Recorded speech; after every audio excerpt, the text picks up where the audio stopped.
nama saya Hajar Aswad dari Prodi Akuntansi Lembaga Keuangan Syariah Fakultas Ekonomi dan Bisnis Islam IAIN Parepare.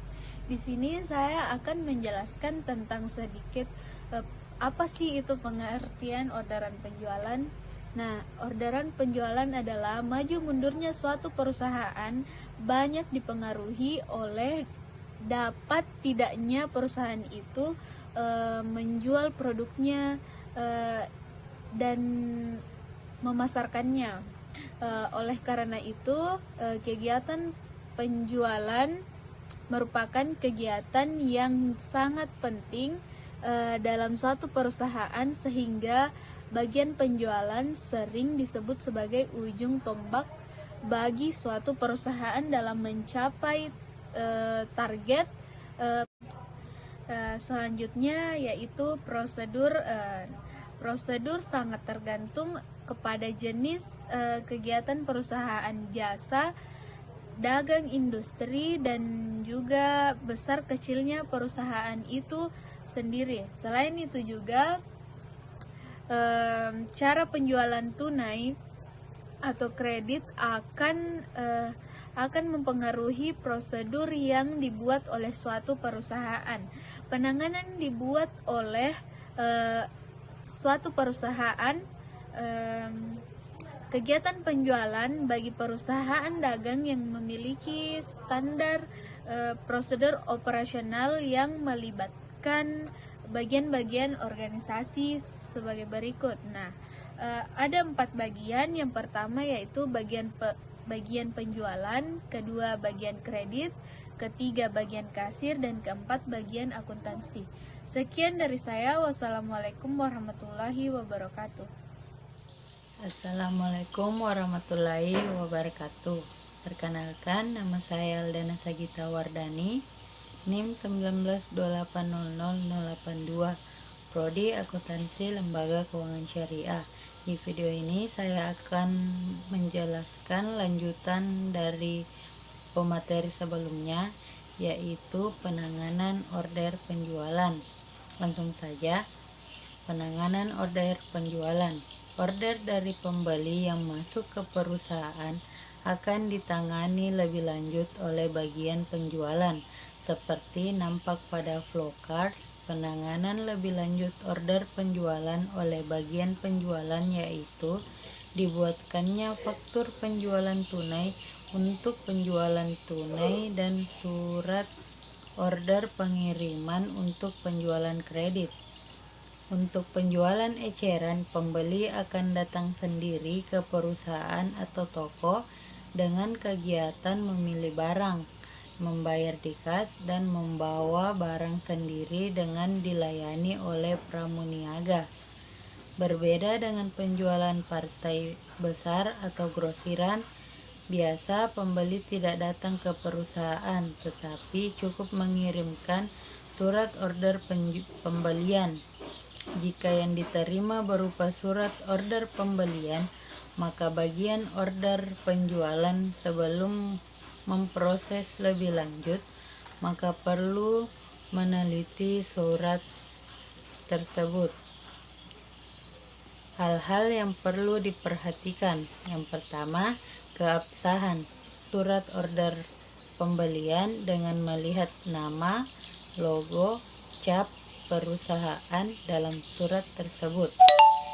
Yang kedua, mencatat surat order yang masuk dalam buku daftar pelanggan yang sangat diperlukan untuk penjualan kredit.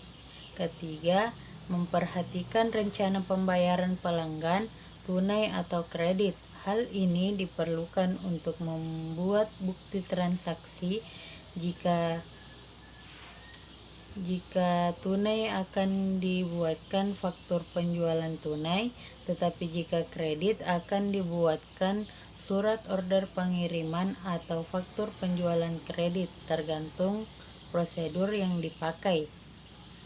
Keempat, memeriksa nama barang, spesifikasi barang, jumlah dan harga barang untuk mempersiapkan barang apakah tersedia dalam jumlah yang cukup atau tidak.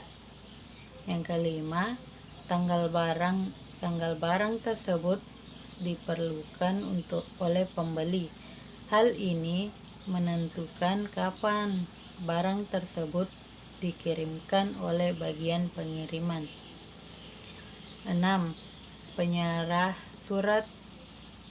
Syarat penyerahan barang yang diinginkan oleh pembeli. Apakah barang diserahkan di tempat penjual atau di tempat pembeli? Yang ketujuh, rute pengiriman yang dikehendaki oleh pembeli jika barang harus diserahkan di tempat pembeli.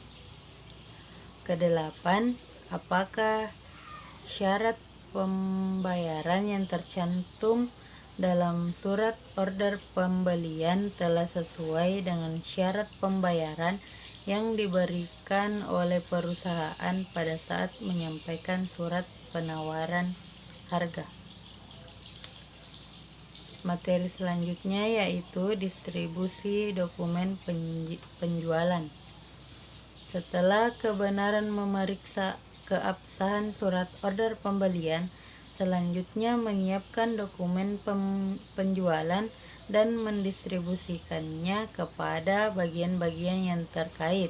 Yang pertama, penjualan tunai eceran. Dalam penjualan tunai secara eceran, order penjualan ditangani oleh bagian order penjualan atau pramuniaga.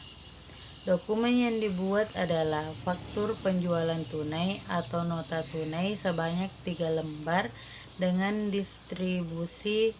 Yang pertama, lembar pertama diserahkan kepada pembeli untuk melakukan pembayaran ke kas.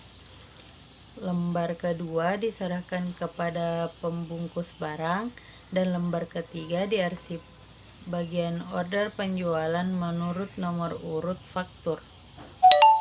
Yang kedua, penjualan tunai grosiran.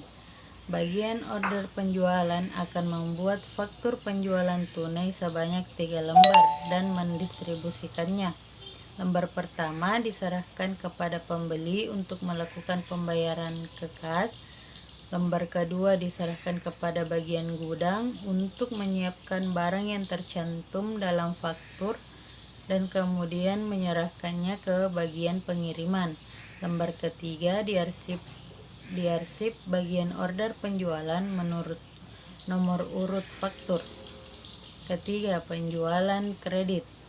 Dalam penjualan kredit, dokumen yang harus disiapkan oleh bagian order penjualan adalah yang pertama, surat order pengiriman atau SOP sebanyak 9 lembar dengan distribusi. Lembar 1 diserahkan kepada bagian gudang sebagai perintah untuk menyiapkan barang sesuai surat order pengiriman. Lembar 2, 3, 4, 5 diserahkan kepada bagian pengiriman.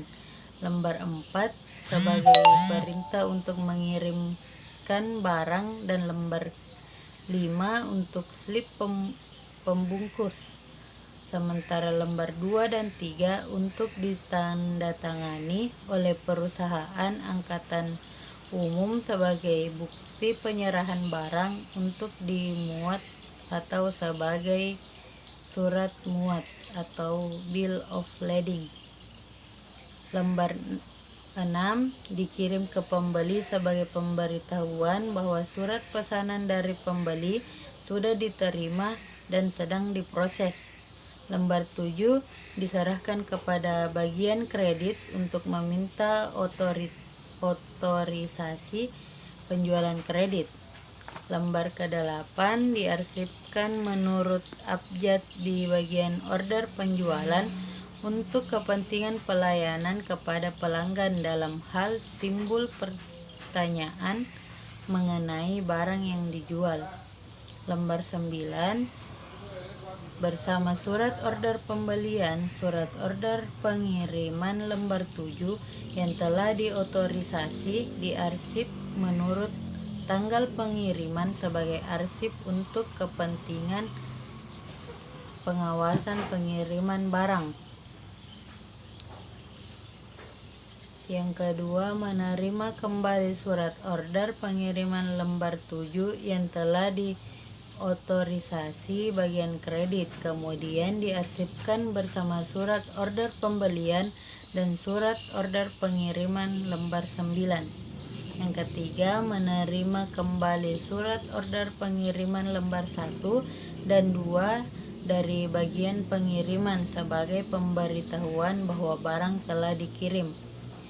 Yang keempat, mengirim kembali surat order pengiriman lembar 1 dan 2 kepada bagian penagihan untuk dibuatkan faktur penjualan.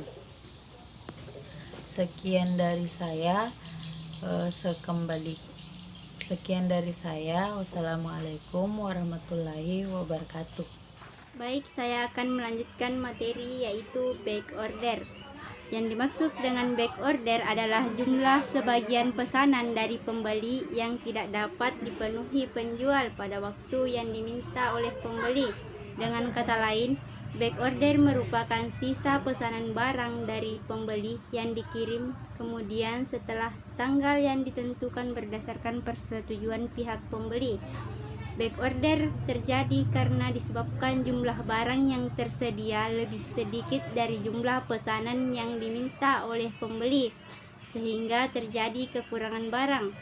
Jika terdapat back order, maka perusahaan akan mengirimkan surat back order kepada pembeli sebagai pemberitahuan dan konfirmasi untuk kekurangan barang yang belum bisa dipenuhi.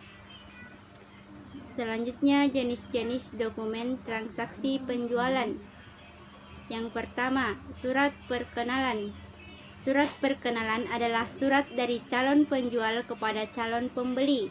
Informasi yang disampaikan yaitu nama dan bidang usaha, gambaran kemampuan yang dimiliki, pekerjaan atau proyek yang pernah ditangani, harapan yang dikehendaki calon penjual.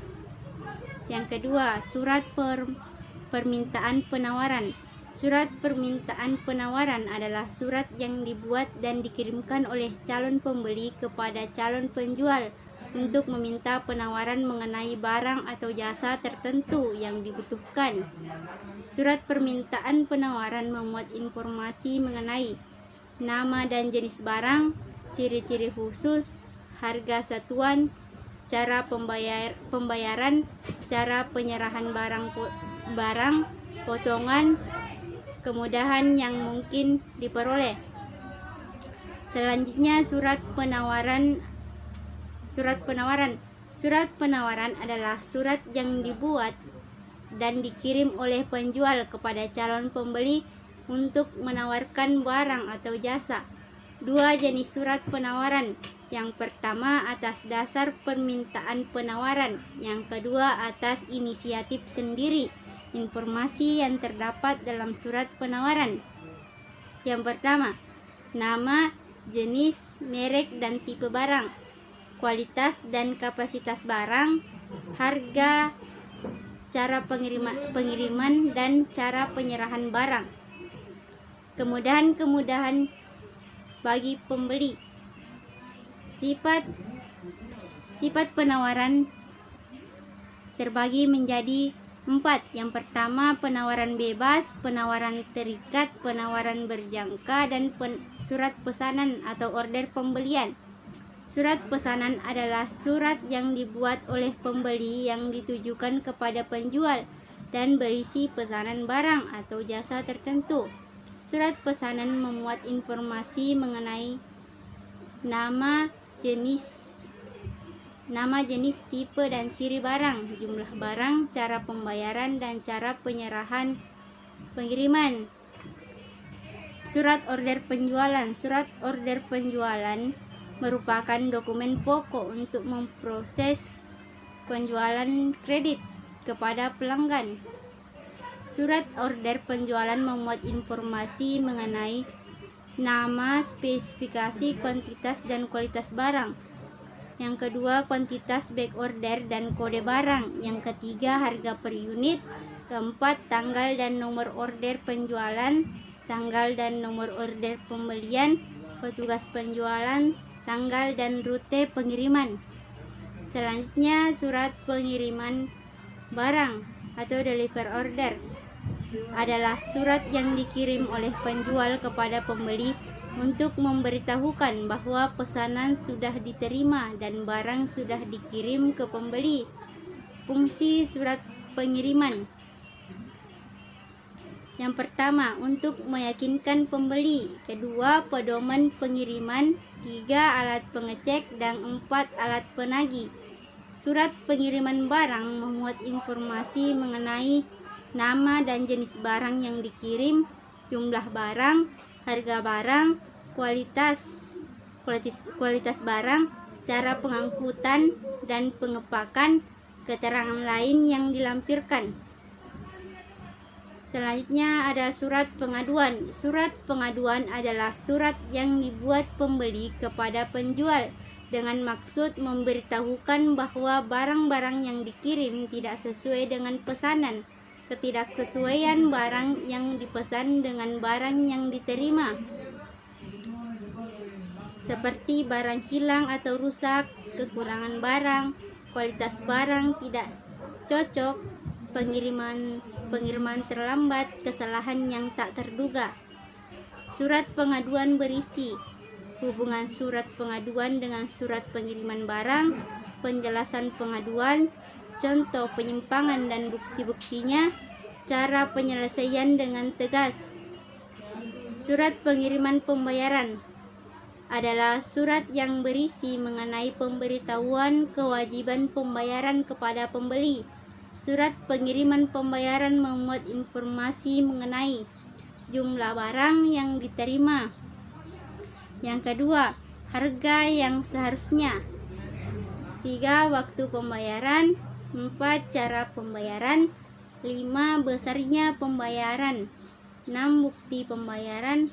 Dan selanjutnya kita beralih pada faktur penjualan. Faktur penjualan adalah dokumen bukti transaksi penjualan yang dilakukan secara kredit atau tunai. Faktur penjualan dibuat rangkap 3, yaitu lembar pertama untuk pembeli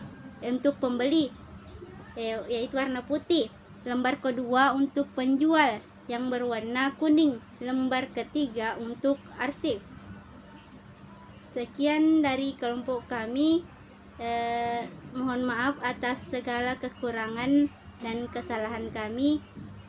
Assalamualaikum warahmatullahi wabarakatuh.